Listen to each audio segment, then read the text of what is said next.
Hey all, so War 6 here. Those of you who saw my last video know that we did make it over the line into Masters, but obviously the trick is holding on to those ranks. So we did match significantly below ourselves in terms of war rating, but you never want to underestimate anyone in general. We'd heard good things about this alliance, and their defense was also very well set up, so all of those things tell me to be just a little bit extra careful. First off, we have Tigra here on path 2, strike counter. You've seen me take this a ton. It just kind of lines up well with the fact that Reed is rewarded by the opponent throwing special attacks. Other than that, he just keeps hitting them, right? So, as with other mystics, I have used Petrify to try and blunt the impact of Mystic Dispersion.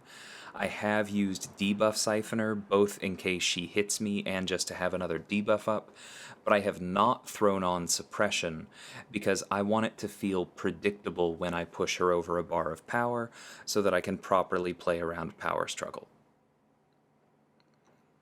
Now, ideally, we'd go ahead and get her to throw 3 special ones in a row, but I think she kind of stopped playing ball here, if I remember correctly. It is generally better to avoid Tigra's special too, but both from playing her and just in general... Oh no, we did get it. Both from playing her and in general, I'm comfortable enough with her special to evade that I don't let myself get backed into the corner avoiding it. So even on the off chance that last heavy had taken her over but didn't kill her, I figured that was worth it. So Killmonger against Hulk, done this might be over a dozen times now, yeah. But the trick is basically play the node, take some extra parries early on, because the extra block damage you get from all of those parries is going to be canceled out by the fact that later in the game, when you parry when you want to land that heavy, Hulk is going to have less attack and you're going to take less damage that way. So in my opinion, it's very much worth it to just take a couple hundred extra on the block early on. Now, we've been getting some really solid bleeds here, and it's actually making me regret not using the debuff siphoner pre-fight from Reed, because all of those bleeds would have been 25% stronger, and there's actually a good chance that we could have gotten Hulk down before he picked up 15 gamma, and thus completely stopped his regen. That's never happened to me before on this node. I just normally don't crit this often. It's a pure RNG thing, right?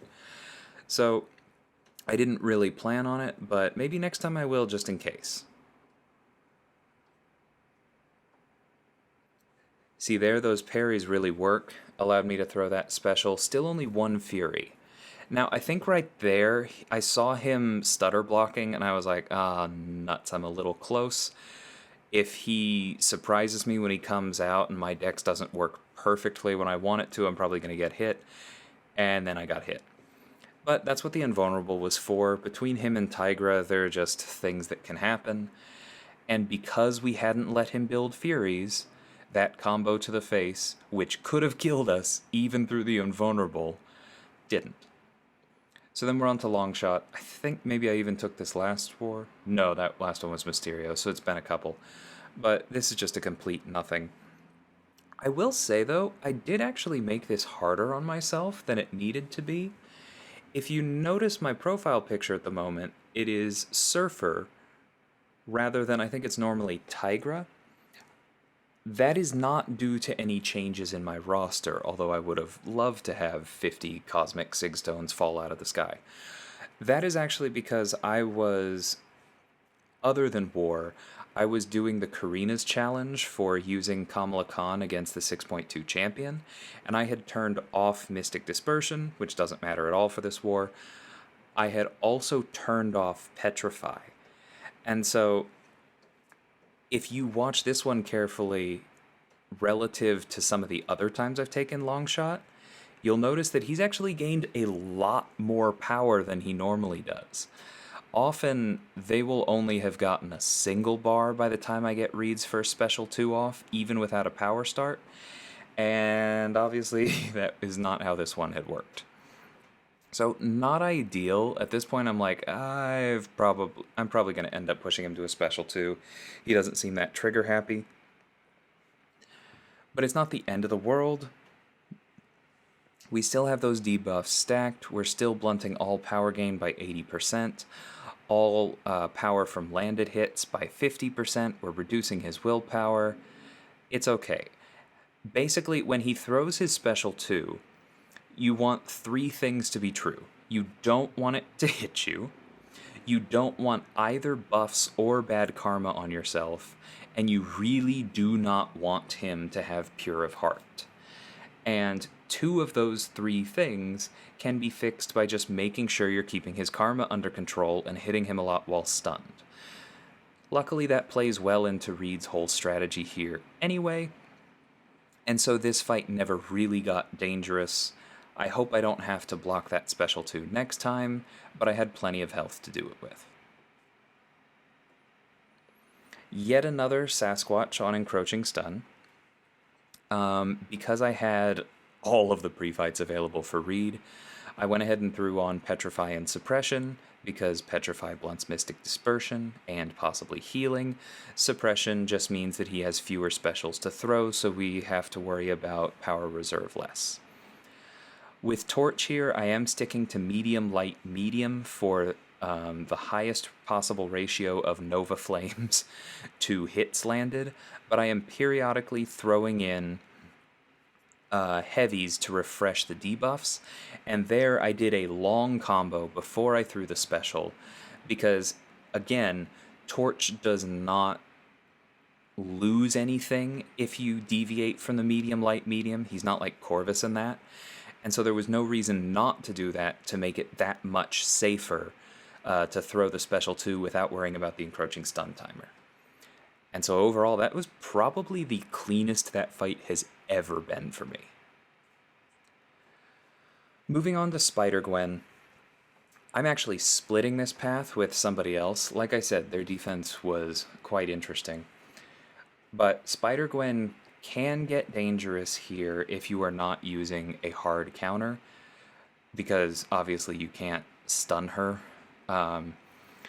But it's really not that bad. I was expecting some early evades to trigger power gain, and like with Best Defense with MODOK or something, that's actually good for Killmonger, because the sooner she throws a special, the sooner I can get True Strike up.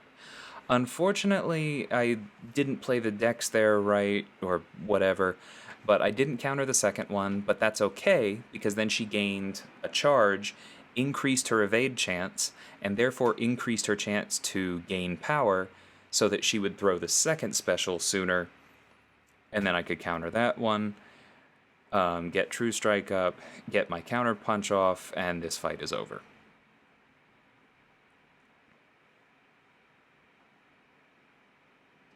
This probably does it. Yep. Yeah, so we had a Claire take the Terrax after this.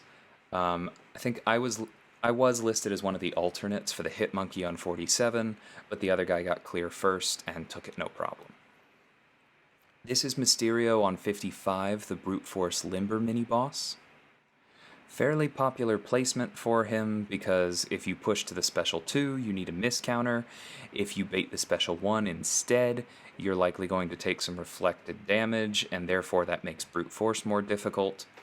Plus he has block penetration, which makes him a little more annoying everywhere. So definitely a good placement. However, I think this is pretty well solved by Torch with the White Magneto pre-fight, as you see here. I block the special on purpose to build up smolders, so I have better control of my temperature and it will fall off less quickly. I also intentionally hit into him after the special 1 to reset brute force. I know that some damage will be reflected, but I don't expect that it will be much, and it's definitely worth it. See again there.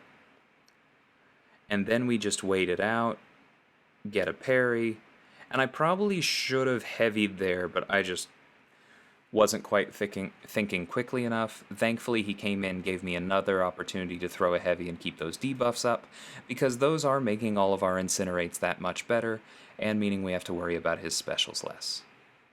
Couple re-parries there. I wasn't nailing the timing, but that's okay. We have tons of incinerates up on him, and he's done. 18% health loss against somebody with block penetration, where we were intentionally blocking specials. I'll take it. So I left this in because I just want to talk about using Reed for his pre-fights. You've heard me talk a lot in this video even about how I will sometimes use some and not others, and it's just important to be intentional about that. Champions are going to fall into one of two categories. There are some champions where you need a reason to use the debuffs, because otherwise they're probably just feeding willpower, right? And so you might as well avoid them. This is things like Killmonger, where I only use the debuff siphoner if I think that the bleed damage is going to be a big deal to the fight, and I usually don't use the others. And then there are champions where you want a reason not to use them, because by default they're quite good. Reed himself, of course, falls into this category because he gains attack from all of them. Void is another one, because even if that specific debuff is not altering the flow of the fight, it's free damage, at least at the start, even if he lets them fall off. Spider-Man 2099 also falls into that category, which is why I threw the debuff siphoner on, because it doesn't really help him. His ruptures do damage when they're burst, not so much over time, and so it's not really a big help there, but it will boost his special too if they're still up when Strands gets there. Additionally, Petrify is helpful for blunting the power gain and the healing that Mojo gets when he completes a prompt, but Suppression would actually mean Mojo is throwing fewer special ones, and therefore Strands would have fewer opportunities to heavy counter it, and that would be a bad thing, so we don't use that. Then there are also certain matchups that kind of fall into that. A classic example is Thing. You don't want suppression up on Thing, because if something goes wrong and he ends up at 15 rock stacks below a bar of power, the last thing you want is for your hits into his block to be giving him less power.